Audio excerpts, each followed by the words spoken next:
सेवा ही मेरी पहचान, शंकर सोनेजा। सेवा ही जिनकी पहचान, वो हैं शंकर सोनेजा। फ्री मालेगांव का काढ़ा, फ्री जोड़ों के दर्द का तेल, फ्री नसों के दर्द से छुटकारा पाने की पीने की दवा। सेवा का लाभ उठाइए, सदैव आपकी सेवा के लिए हाजिर रहते हैं शंकर सोनेजा।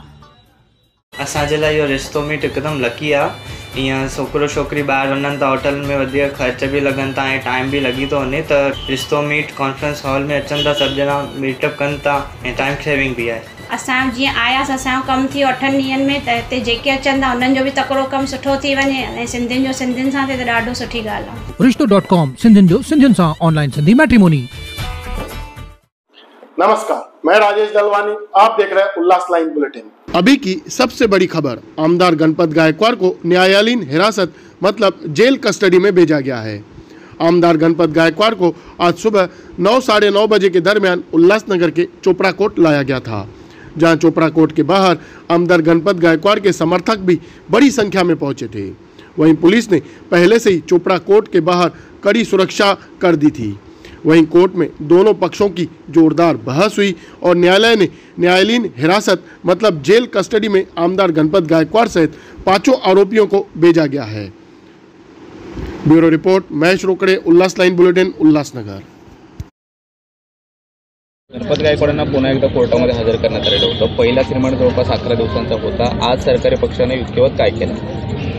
युक्तिवाद काय झालं कोर्टामध्ये ते म्हणण्यापेक्षा हे आपल्याला आज माहिती देणं औचित्याचं ठरेल की त्यांनी आज जे कोर्टापुढे रिमांडमध्ये सर्व आरोपींना, माननीय आमदार साहेब व त्यांच्याबरोबरचे इतर सर्व आरोपींना त्यांनी आज कोर्टापुढे हजर केलं, ज्यामध्ये त्यांनी जे आधी रिमांड ज्या कारणास्तव मागितलेलं होतं तेच कारण त्यांनी पुढे ढकललं।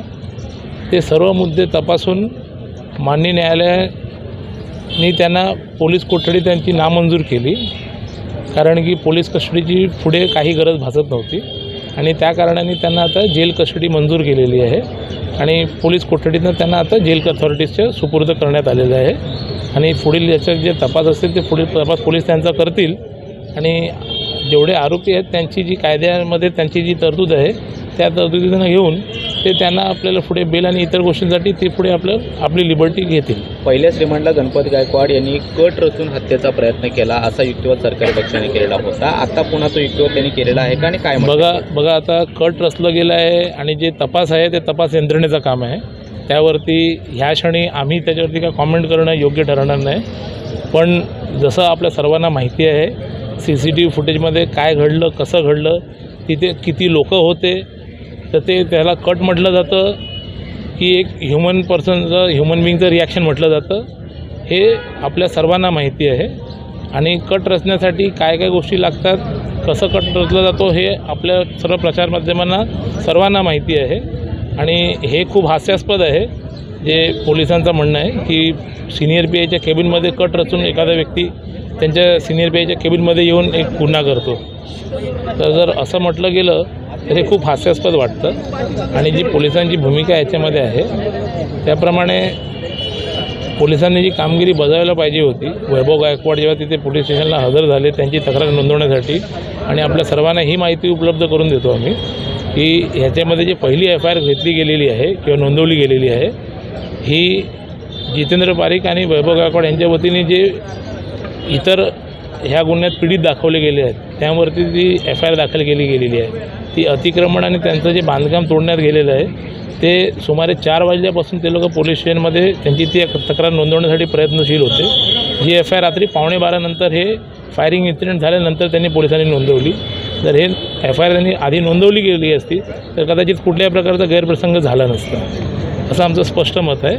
बाकी जे मॅटर आहे ते तपासाधीन आहे, यंत्रणा त्यांचा तपास करतात, यंत्रणेचा तपास होऊ द्या, जे सत्य परिस्थिती आहे ते सर्वांच्या समोर येईल। आपल्या पहिल्या वेळी गणपत गायकवाड आणि 2 जणांना अटक करण्यात आलेली होती, मात्र बस आता ह्याच्यावरती आणि रणजित यादव यांना अटक करण्यात सर्व जेवढे आरोपी होते सर्व आरोपींना आज माननीय आमदार साहेबांबरोबर त्यांना हजर करण्यात आलेलं होतं।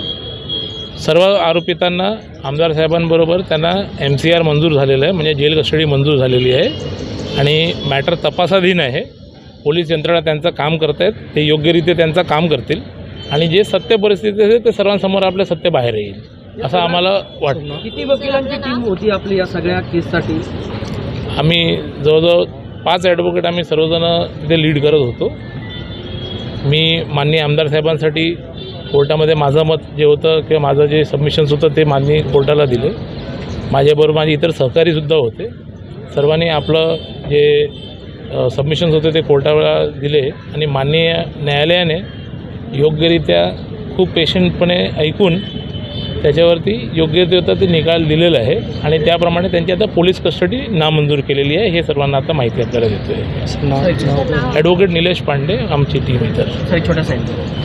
आज गणपत गायकवाड व इतर 4ही लोकांना कोर्टात सकाळी 9 वाजता हजर करण्यात आला होता आणि कोर्टाने पोलिसांची डिमांड असतानासुद्धा तपासाची प्रगती बघून त्यांना जेल कस्टडीचे आदेश केलेले आहे.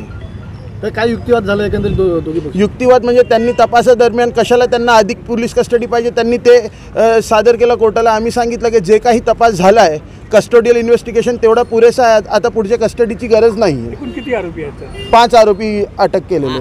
आणि तुमचं पुढची प्रोसेस कशी असेल? आता पुढची प्रोसेस असं आहे का सध्या आम्हाला सगळे सर्टिफाईड कॉपीज घेऊ द्या, तोपर्यंत आम्ही काय सांगू नाही शकत. आपलं पूर्ण नाव सांगा. उमर काजी आहे. हिंदी 5 आरोपियों को आज गणपत गायकवाड़ को मिला के 5 आरोपियों को आज कोर्ट में सवेरे 9 बजे हाजिर किया गया था और पुलिस कस्टडी की डिमांड की गई थी, बट कोर्ट ने तपास की प्रगति देख के उन्हें जेल कस्टडी का ऑर्डर किया गया है. 14 दिन के गैप पे एक्सटेंड होगी वो चार्जशीट आने तक.